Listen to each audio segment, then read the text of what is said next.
mawili ni ya nini na hii inayoenda nje ni tundu la nini, lakini na hii sehemu ya chini ile shuka ni ya nini? Kwanza kabisa ile jiko letu ni jiko la lita 200. Lita 200. Lita 200. Sehemu ya ndani hapo unayoiona ni sehemu ambayo kuni zako zinatakiwa zikae hapo. Hivyo basi kuna hiki kifaa ambacho kwa ajili ya inakaa hapa kama unavyoona. Hapa cha kwanza hili kinakaa hapa. Hii ni hatua ya kwanza.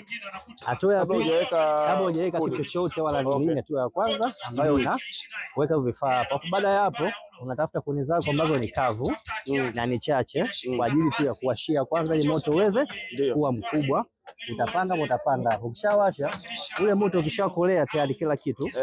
Baada ya hapo sasa ndio unaweza kuchukua hii sufuria yako, au unaweza kupanda kuni nyingine ukaziongezea hapa ili moto endelee kuwa mkali. Ila moto kuni hazitakiwi kugusa juu huko, yani kuzidi kwa mpaka huko hapa. Inaweza kubaki hapa. Kwa hii sufuria ya lita 200 ndio inakuja itakava hapa. Inakaa chini au juu hapa? Inakaa kwa juu. Haikalishi huku. Ni huku. Hii mishikio ndio inakuja na fiti huku. Okay. Kwa inatumbukia inazama yote mazima. Alafu kazi yake hii ni ya kutolea moshi.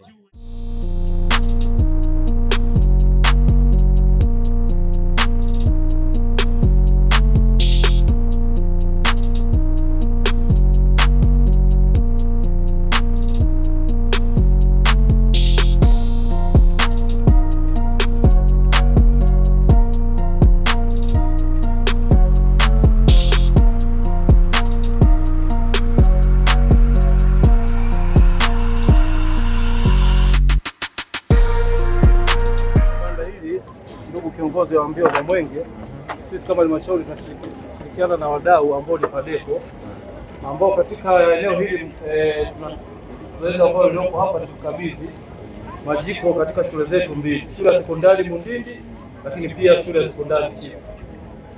Kwa ridhaa yako naomba tushiriki zoezi la kuweza kukabidhi.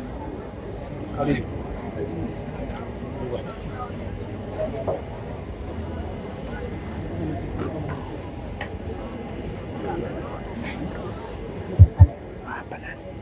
Maelezo mafupi. Sawa, naomba nitoe maelezo mafupi kuhusu haya. Sawa.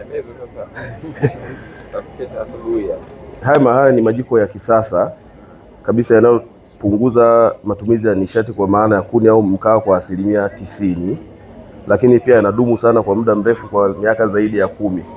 Kama mnavyoona kuna tundu hapo la kutolea moshi nje, lakini pia kuna matundu ya kuingizia kuni kwa upande mmoja.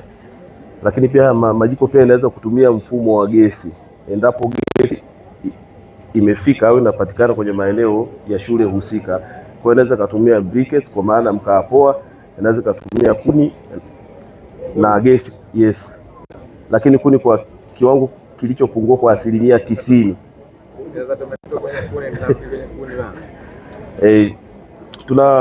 Tunapunguza uharibifu wa mazingira, kwa maana kama tulikuwa tunatumia kuni 100 kwa ajili ya kuandaa chakula, kwa hivyo tutatumia kuni 10.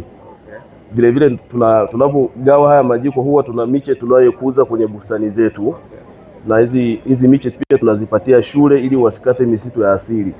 Badala yake watakuwa wanatoa kuni zao kwenye miche tunayogawa huko baadaye. Hongereni sana. Karibu sana.